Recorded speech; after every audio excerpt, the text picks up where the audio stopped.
Hey guys, it was around this time last Christmas when the goose was getting fat.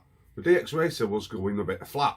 Basically, the foam in the bum section was giving me a numb ass and it was driving me insane. Not only that, I smoked back then. I quit December 18th, I think it was. I burnt a hole in it. Just as I was about to quit smoking, I burnt a hole in it. So it needed repadding. So I had to get another chair. I needed something just to see me through while I was going to send this one away and get repadded. So I started trolling the internet and I came across a website called Langria.com, and on there they had some super cheap chairs, and I thought to myself, surely they can't be that good quality. I think it was about £109 for this chair. Now it's classed as heavy duty, but you know, what does heavy duty actually mean? Anyway, I put it on Twitter. I said I would love to test this chair, and it must have been 6-7 months later they actually saw the tweet and they said, well, do you want to review the chair? So I said, yeah, sure, of course I will. And it also gave me the opportunity to send this one away, which I still haven't done. I didn't say I was good at projects, but so anyway, so I've had a look at this chair. Now it hasn't got an actual name as such on the website. It's just one long name of a description of what it is. But here's what I think of the chair. So let's take a look at it, see the features on this particular one. Like I say, probably £110, and I've got 15% off on the website at times. Yesterday I had a look and it had it on there. I think it's sign up for the newsletter, you get 15% off. So let's take a look at this chair. Starting with the base, we've got some pretty robust looking casters, and they seem to work very well, these actually, especially on carpet. If you do have a solid floor, you're going to be rolling around with these, so you might want to get some wood chocks on them, because these do burnouts. Look. Right, anyway, moving on. The one thing I didn't like about the DXRacer was these Scuff Pads here. On my DXRacer, they actually just kept snapping off because they clipped on with 4 little clips here and here. These are actually built in, so you don't actually clip them on yourself. So I prefer these ones for sure. And then we have probably what looks like, anyway, every other base on a chair. It's pretty rigid. It's got a good little design to it. Obviously it's ridged to stop any flexing, and it works well. And then moving up, we have quite a large hydraulic. Now if we spin this round, you will see we have the spring there so you can adjust your tension. And then we have also a little footrest which comes out and flips over. Now there is a little downside to this. I love the fact it's got one, but there is no retaining clip. So if you do pull your chair forward, the momentum can sometimes make this come out. It's a little flaw, a little catch on the side here with a little hole just to retain it would be a nice little move. Even if it added a couple of quid, I think it'd be worth it. So as it says on the thing, this is a heavy duty, and as you can see, it is actually quite well built. Now if you look at the gauge of the metal, especially on the sides here for example, that is some thick metal. That is not your standard run-of-the-mill thickness, and that is just the arm supports. The base is probably about half as thick as that, maybe 4mm, 3mm, something like that.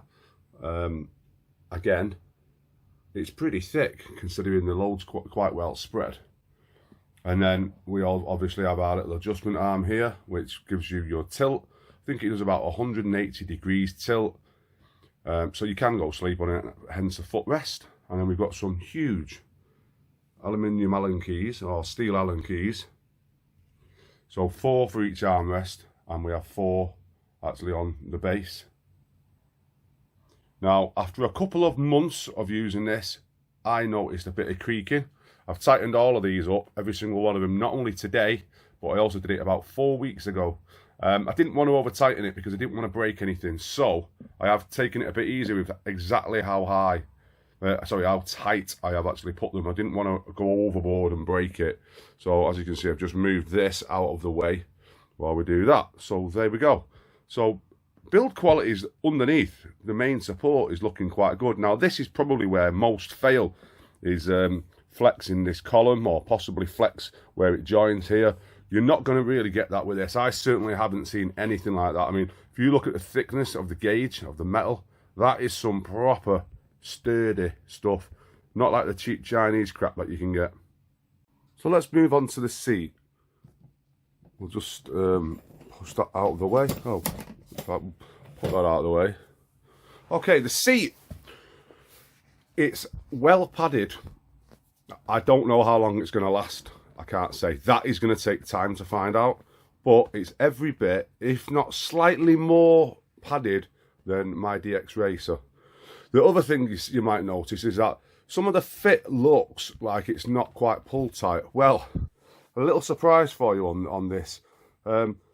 Certain sections do have a zip all the way around. So you can actually remove the cover. So if it does wear out, you can get another cover. Now, I don't know if they're available. I presume they must be. If they make them this way, they must be there for a reason.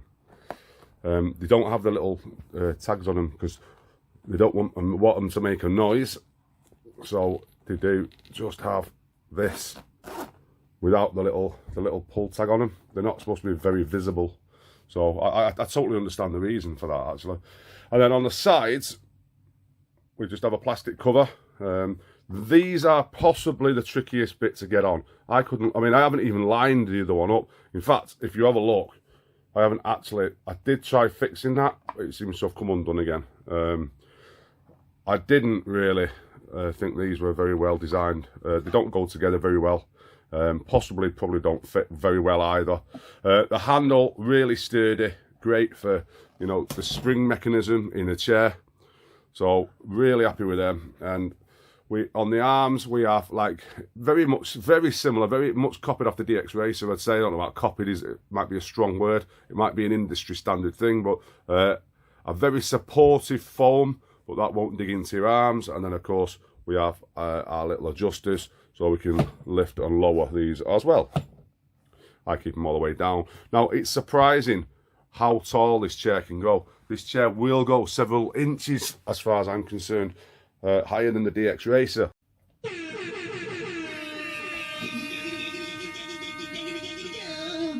So just moving on to the top section, you might also notice this chair is considerably wider than the DXRacer.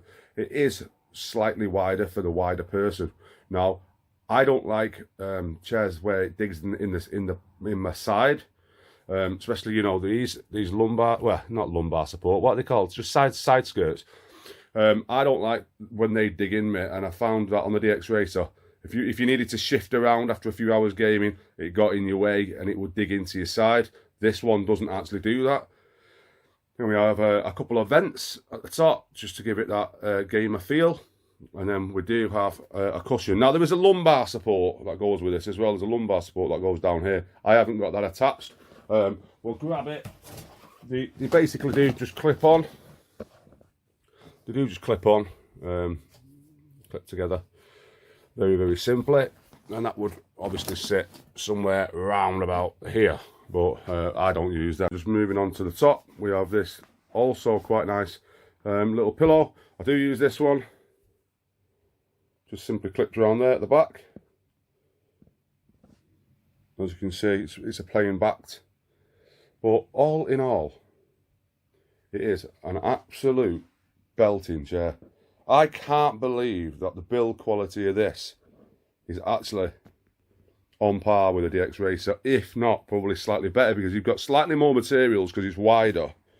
The base is probably slightly more rigid, if I was to be fair.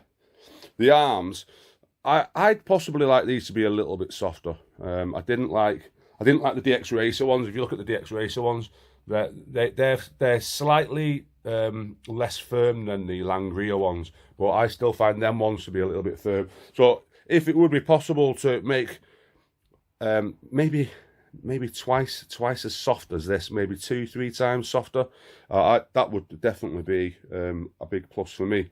So what we're looking at right now is we're looking for a catch to stop this coming out on its own with forward inertia. We're looking for slightly better foam on here, but all in all, for the package, I have to say, I don't think you'd get anything else even close to this at the price. Now, if you think I'm wrong, and you make chairs that you think can compete with this one, by all means let me know and we'll put them to the test. But for me, this one is a solid chair. £109, what do you reckon? It's money in the bank for me.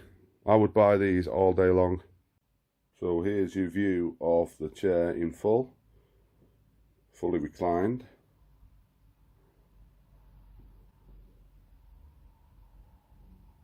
So if you found the room a bit messy, it's because I've had loads of deliveries recently. I've just got into the 32X for the Mega Drive, and I've got the Mega CD at the back as well. Plus I got a Mega Drive all together boxed. So well chuffed with that. I've never had either of these two though.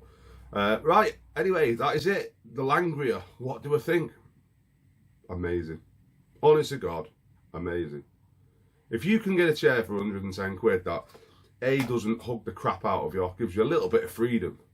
B, you can stay in it, you know, long enough and comfortable enough. If anything, I've got a bony bum, right? I would say more foam on the bum section.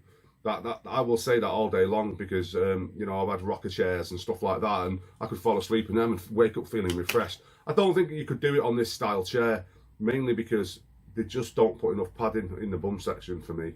I wake up, I have pretty numb legs sometimes. I haven't actually had it on this, but over time it would probably happen. I have had it on that a lot of times.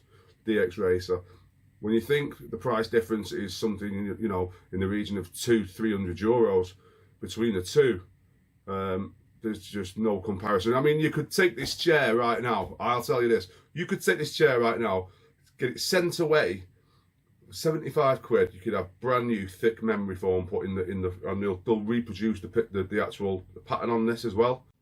As for these zips, I'm not too sure if they are supposed to have the little tabs on them or whether they've just sent me one that maybe they've come off. I don't actually know. They're there for a reason. I don't know if it's a manufacturing, like a build reason, it's quicker to build it, or whether they are actually there for the end consumer to actually make use of.